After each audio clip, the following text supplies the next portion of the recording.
Shalom, perkenalkan nama saya Giska Aura Gravinsi. Di sini saya akan sedikit menjelaskan mengenai hak asasi manusia dan demokrasi.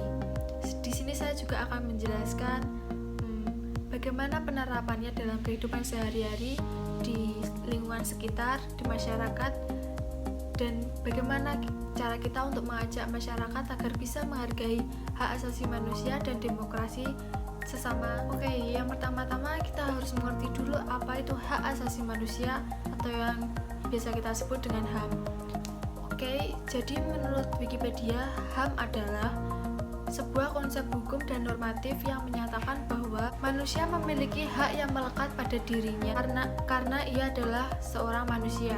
Hak asasi manusia berlaku kapanpun, dimanapun, dan kepada siapapun. Oleh sebab itu, HAM bersifat universal. HAM pada prinsipnya tidak dapat dicabut. Hak asasi manusia juga tidak dapat dibagi-bagi, saling berhubungan dan saling bergantung. Nah, selanjutnya kita akan membahas sedikit apa itu HAM menurut agama Kristen. Asasi manusia menurut Alkitab memiliki kata lain yang berarti free will atau kehendak bebas. Tentulah kita masih mengingat tentang perbudakan di perjanjian lama, di mana jikalau ada seseorang yang tidak mampu, ia bisa memberikan diri untuk diperbudak oleh seseorang yang lebih mampu atau bisa kita sebut dengan tuan. Dan tuan berhak penuh terhadap si hamba, entah itu memperbudak secara terpaksa atau menganiayanya atau melakukan apa saja kepadanya. Yesus juga sudah mengajarkan kita untuk saling menghargai antara sesama kita.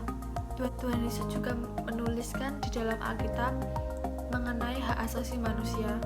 Yang pertama terdapat dalam Matius 22 ayat 37 sampai 40. Dan yang kedua Kejadian 1 ayat 2 dan Galatia 3 ayat 28. Dan yang ketiga Kolose 3 ayat 8 sampai yang ke-10. Dan pembahasan kita yang ketiga mengenai hak asasi manusia adalah cara kita untuk menghargai sesama kita, atau kita sebut dengan contoh sikap yang baik untuk menghargai sesama kita.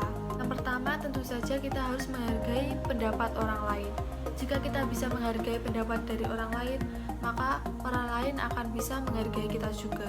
Dan yang kedua, tidak memaksakan kehendak kepada orang lain, karena hal tersebut bisa saja melukai hati mereka atau bahkan merampas hak mereka untuk memilih sesuka hatinya.